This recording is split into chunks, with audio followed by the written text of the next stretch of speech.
Missing on 26th Street, where trees have become pleas for help.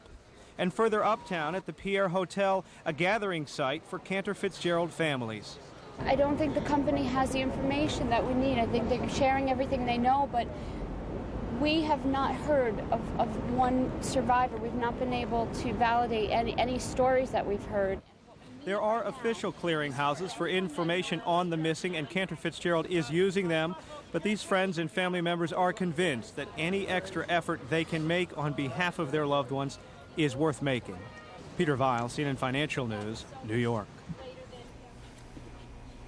The risk of giving you emotional whiplash here. There are also gestures going on in all parts of the country that will melt your heart. In this case, a show of sympathy from some who clearly are too young to even know what the word means. CNN's Kathy Slobogan with that.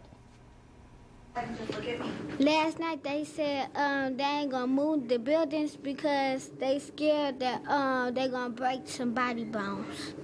Miss Connolly's 5th grade class is trying to make sense of a national tragedy. A police officer had to get his leg amputated to get from under the rubble. Like many schools across the country, Brown Street Academy in Milwaukee is letting its children ask questions and addressing their fears. 800 people did not die at the Pentagon. Not even close. But while the teachers encouraged their children to talk, these 5th graders had something else in mind, something bigger. I had 2 5th graders to come to my office, and they knocked on my door and said, Mrs. Robinson, we would like to come in and talk with you. Well, at the time, I was holding a meeting, so I said, sure, come in. And they looked over at me, and they said, Mrs. Robinson, we're hearing about this, but we're sitting here, we're doing nothing. What are we going to do? There's something that we can do. Principal Linda Robinson was surprised by what she heard. Looks good. I like that. Let's work together. 90% of the children here come from low-income families. But these children felt there were people who needed money more than they did. People who needed their help. This old man came rolling home. They said to me, Mrs. Robinson, every person at least has pennies. We can at least give pennies. And we want to make it a drive where we can at least donate something to them. Led by the 5th graders, the children of Brown Street Academy are holding a penny and clothing drive to help the victims of the plane crashes.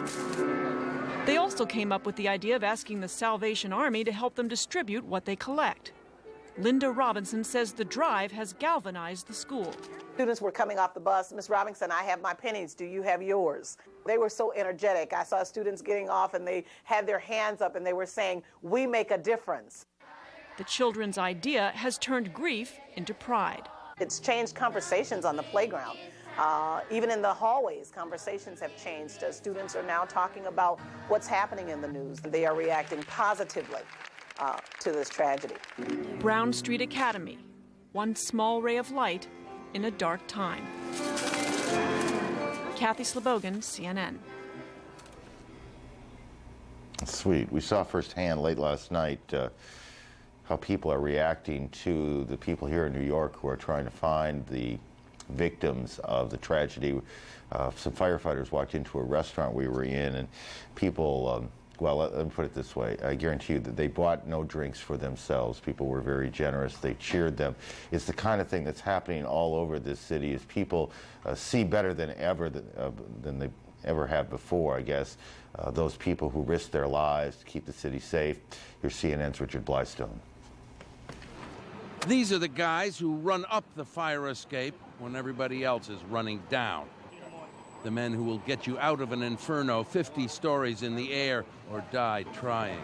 30 men from this Midtown Manhattan firehouse may have died trying.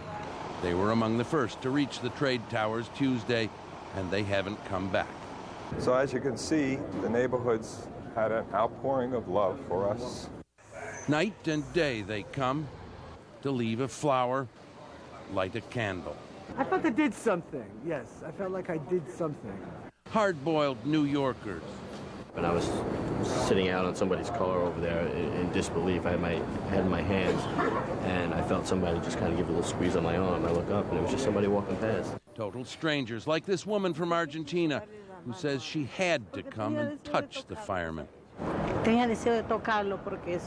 They're heroes, she says. They gave their lives, poor things, to save other people. These students from Montreal were here on a night on the town early Tuesday. We happened to walk by, they're smiling. We said, hey, how's it going? Nice to meet you. We got on the truck, we took pictures, everybody was happy.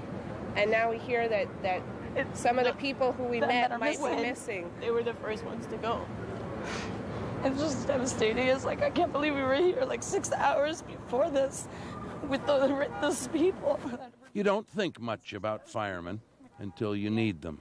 But people are making up for that today, not waiting for a memorial to be built. They've created one outside the firehouse, more vibrant and more moving than anything a sculptor could carve out of stone.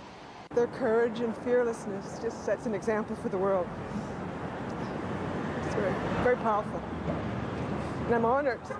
I'm honored to know they're just down the street from me. If your friends are missing, it's a hard wait.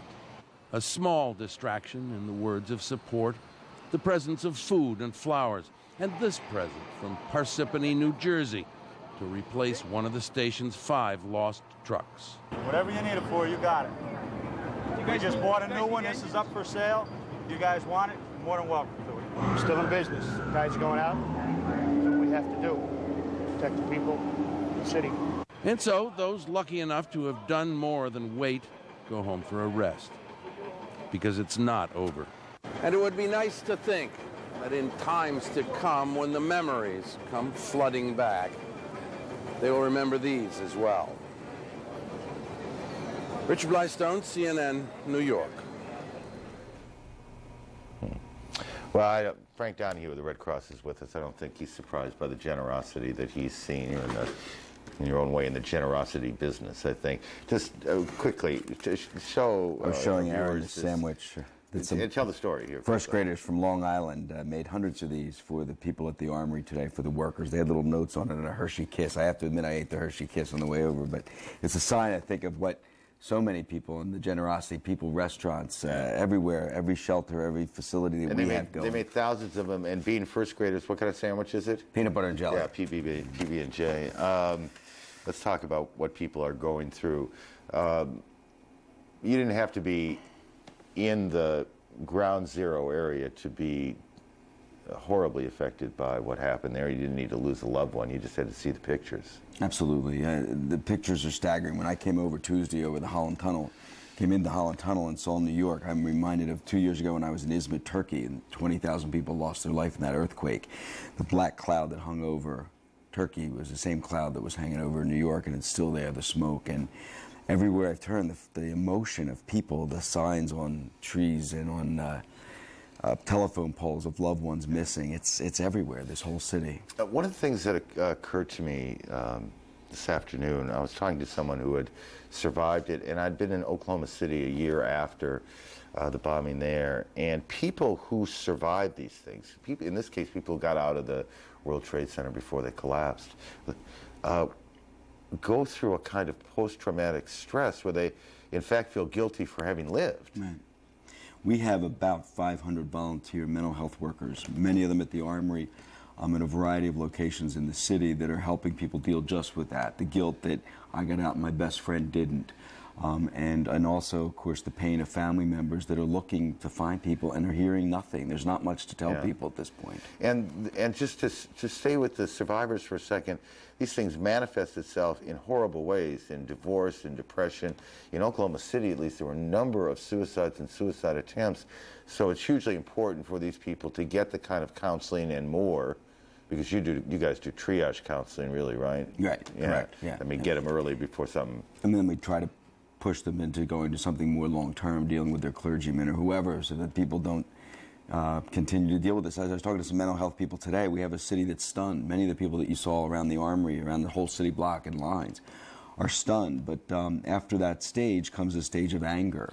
And that will be another stage. I'm glad Mayor Pataki has asked all of us to be patient, because I think that's something we all need to keep in mind. On that subject of anger, I got to tell you that I thought today that, at least where the places I was, the city started to shift from shock to anger. I heard more people say angry things. We got to get these guys. We got to do this. But I mean, I think people have had it, They've had it with the threats. They've had it with the disaster. They have had it.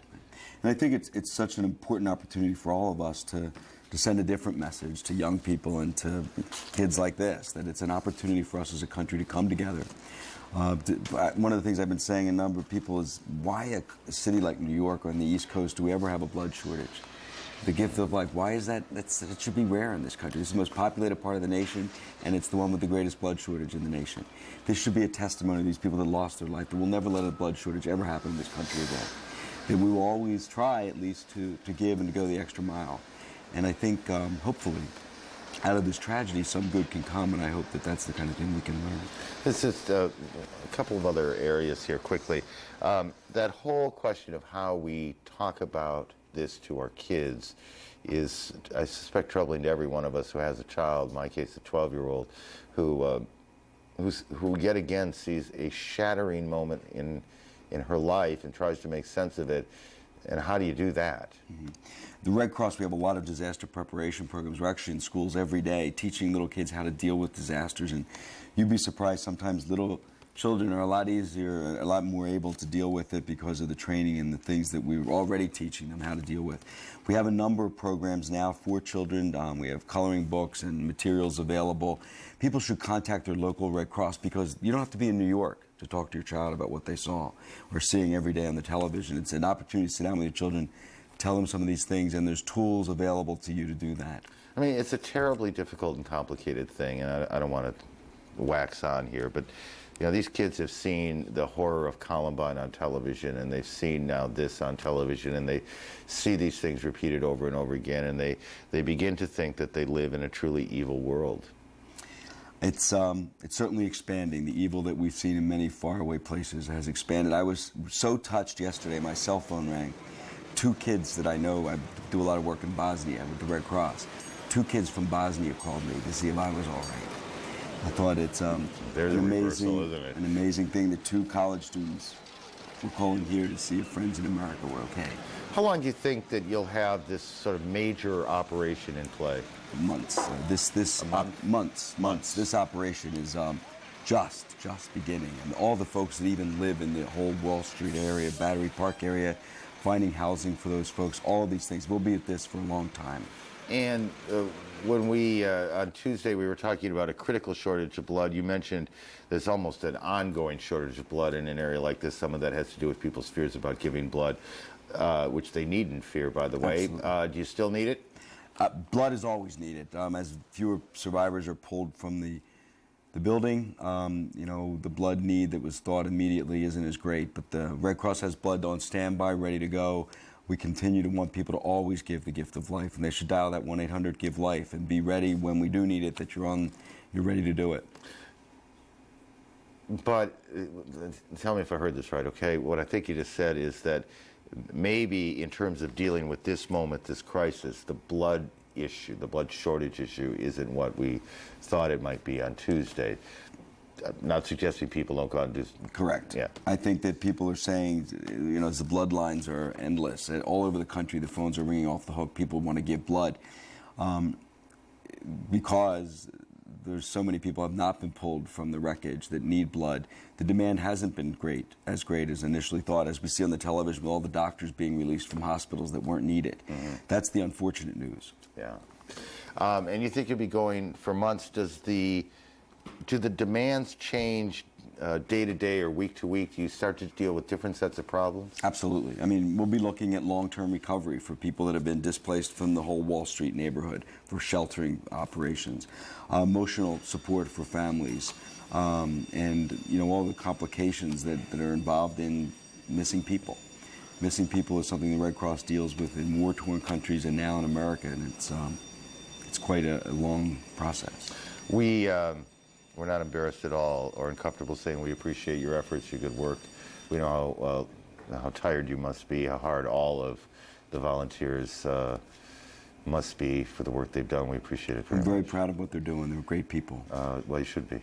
Thanks for coming in tonight. That's probably the last thing you need to do is come in and talk to us. Happy to be here. Thanks. Thank you. Mr. Donahue, Frank Donahue of the American Red Cross. Thank you. We, as a country, we are in the midst of finding what psychologists call a new normal. And one of the ways to do that, one of the signs of that, at least, was that airports did open. It was kind of sporadic. But CNN correspondent James Sartori did get on a flight tonight and